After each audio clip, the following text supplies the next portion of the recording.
Pygmalion Publishing presents The Dead Don't Mind, a Mind Games novel. Written by Meghan O'Flynn. For my brother Tommy, who once carved Brian was here in a dresser and snickered when our youngest brother got grounded. You, sir, are a legend. Also a bit of a punk. I love you for both. Chapter 1. Reid. Detective Reid Hanlon had never been one for flamboyance, though he did have a penchant for the dramatic. Not in word or deed, but in the little pops of color he immersed himself in, the flair that made up a daily existence. His home was decorated in soft mossy grays, but his art was an eclectic mix of vibrant yellows and milky whites and deepest cerulean. His suit today was tailored, gray, not bad looking at 39 if he did say so himself, accented by a brilliant purple tie. Bright, almost theatrical. But the room in which he stood, the florid vividness here was too much. The scene cut deeply, cruelly, despite his 20 years on the force.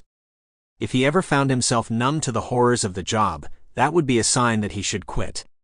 So when Reid's jaw clenched, he welcomed it as a manifestation of his still-kicking humanity, and leaned into the revulsion. Breathed in the copper. Let the distress seep into his bones.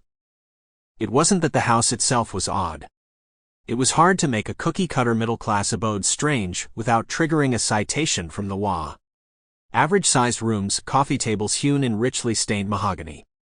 The walls were builder's-grade beige, plenty of opportunity to spice things up with a painting or three, the canvases changeable with mood or season. There were no paintings here now, but the plaster did not lack color. Blood splashed the walls like exuberant child's art, patterns and swirls that would make perfect sense to the forensic analysts who would soon arrive to dissect the angles of penetration in the resulting spray pattern. It was often small things that made the difference for the analysts.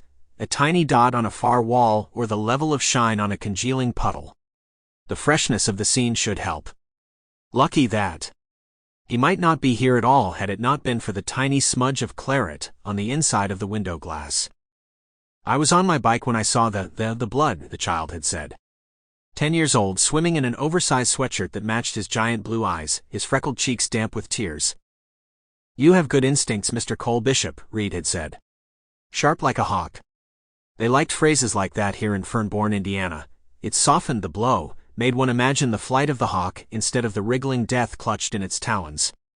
The child had blinked and offered a trembling smile, but the glassy terror that had shone in little Cole's gaze had made Reid's heart hurt. Reid dragged his attention from the window. So many angles to analyze. So many penetrations. So much blood. Reid knelt beside the man of the house. Sample complete. Ready to continue?